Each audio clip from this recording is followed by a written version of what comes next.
I imagine that when some patients hear that they have to adjust their dosages, they start thinking that the provider is just guessing at what's going to work. They don't see that it isn't guesswork. It's really about trying to find the right balance.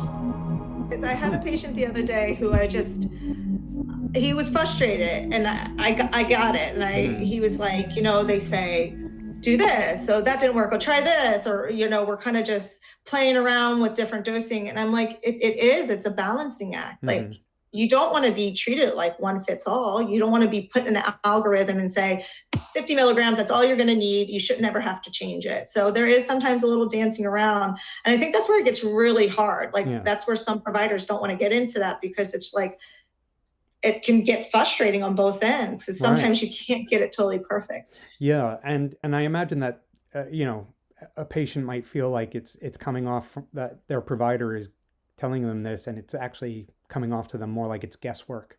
And it's not Yes. necessarily guesswork. It's about trying to find the right balance. Right, right. So Hmm. sometimes people feel like I feel like I'm being like part of an experiment, and Hmm. it's not that. It's just, you got to really figure out what works best for you, and how to make it fit to meet your demands and Sure. to match you physiologically.